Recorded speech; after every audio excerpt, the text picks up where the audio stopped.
जो चेतनमय जीव जगत में, ये सारे जीवों में जो मनुष्य है वो श्रेष्ठ प्राणी है। मनुष्यों को श्रेष्ठ प्राणी बोला जाता है इसलिए कि मनुष्यों के पास ज्ञान है, बुद्धि है और विचार है। मनुष्यों अपना ज्ञान के द्वारा ये सारे सृष्टि का रहस्य को जान सकता है। तो जो मनुष्य है ये सारे संसार का जो भी वस्तु है और सबको वो जानता है, सबका नामकरण किया है, सबका मूल्य दिया है।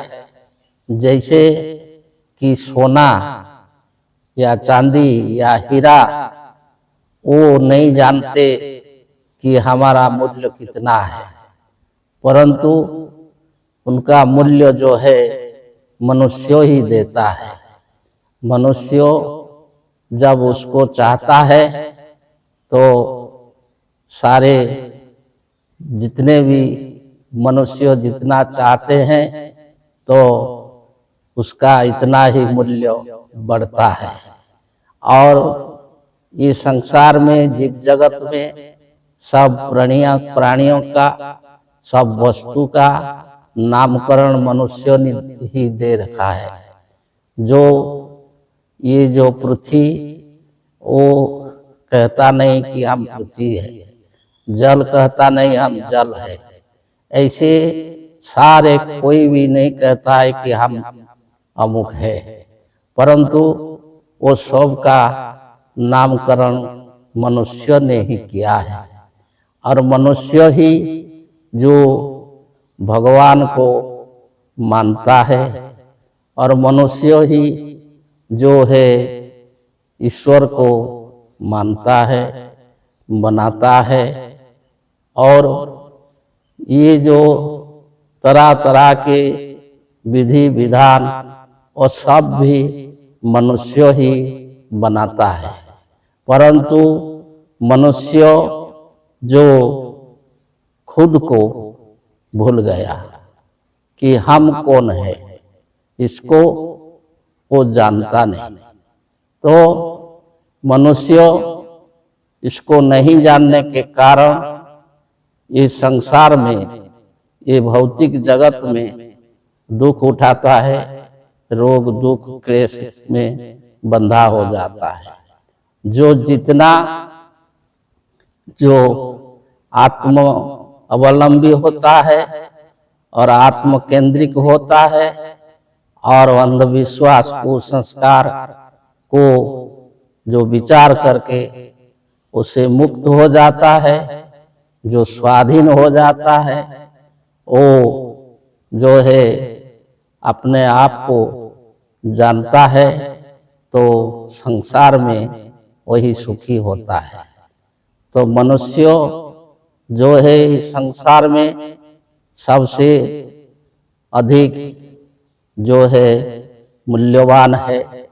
सारे जगत में एक ऐसा समय सोच लीजिए कि एक भी मनुष्य नहीं रहेगा, तो ये सारा संसार का मूल्य कौन देगा? ये संसार बेकार हो जाएगा। इसलिए जो है मनुष्यों को आत्मज्ञान जानना चाहिए। आज मनुष्यों भौतिक ज्ञान में बलवान हो रहा है एवं भौतिक ज्ञान के द्वारा जो ऐसा प्रबंध कर रहा है कि मनुष्यों को विनाश के रास्ते में ले जा रहा है। जो मनुष्य समाज को रक्षा करते हैं, परिचालना करते हैं, वो भी जो अपने को भूल करके ये संसार में अशांति फैलाते हैं।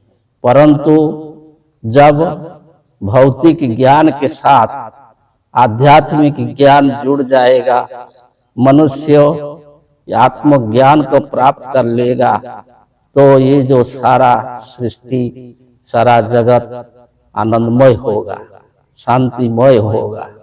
तो इसलिए जो है मनुष्यों का दायित्व है, कर्तव्य है कि वो अपने को जाने और ये संसार को शांतिमय आनंदमय बनाए।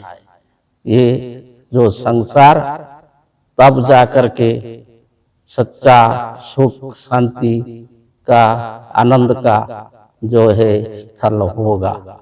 तो इसलिए मनुष्य पहले अपने को जानने के लिए ये योग विद्या को लेकर के आत्मज्ञान को जानना चाहिए। जय जय।